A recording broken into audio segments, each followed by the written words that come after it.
Hello' everyone, এয়া আমাৰ প্ৰমিষ্টক স্কুলৰ পৰা আনিবলৈ গৈছিলোঁ আৰু কেইদিনমান বা ঘৰত থকাৰ বাবে তাৰ পৰাই আনিব গ'লোঁ আৰু লগতে সিহঁত আহি পাইছেহি। মোক কৈছে ব'ল ঘৰত থৈহি আৰু এয়া আমাৰ প্ৰমিষ্ট শুই আছে, জগাই পেলাই নিব লাগিব। কাৰণ আকৌ এয়া তালি টোপোলা প্ৰমিষ্টক লৈ এয়া আহিলোঁ আৰু ঘৰলৈ বুলি। আৰু এয়া আহি পাই গ'লোঁ আৰু পিছদিনা এয়া প্ৰমিষ্টক আকৌ ঘৰৰ কাম বন কৰি এয়া প্ৰমিষ্টক স্কুললৈ নিবলৈ কাৰণে ৰেডি হ'লোঁ। আৰু পিছে প্ৰমিষ্ট আহি আছে, আগে আগে মোৰ আৰু লগতে সি হাঁহি আহি আছে, দেখিছেনে বাৰু আপোনালোকে। আৰু প্ৰমিষ্টক স্কুললৈ ৰাখি এয়া বা ঘৰত আকৌ পাই গ'লোঁ। ভিডিঅ' মোৰ এটা কৰি লগতে আহিছোঁ, স্কিন কেয়াৰ টিপছ। তাৰপিছত এতিয়া মুখখন ধোৱা নাই আৰু মুখখন ধোৱাৰ পাছত খুব ধুনীয়া হয়।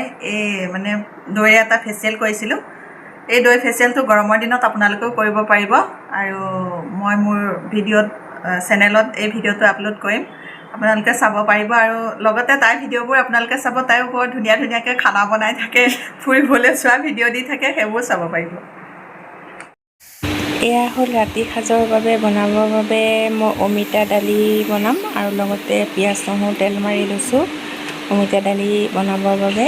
আৰু লগতে এয়া হ'ল কলডিলৰ ভাজি বনালোঁ আৰু এয়া প্ৰায় ভাজিখন ৰেডি হৈ গ'ল। এয়া হ'ল ভাগে ভাগে বাঢ়ি দিলোঁ কি ভাত পানী বনাই কৰি লৈ ধুনীয়াকৈ আকৌ গেছ চেছ মচি কৰি ৰাখিলে ভাল লাগে আৰু সেইবাবে ধুনীয়াকৈ গেছটো মচি ল'লোঁ আৰু চাফ চিকুণ কৰি পাকঘৰটো থাকিলে ভালো লাগে। আজিলৈ আহিছোঁ, বাই বাই।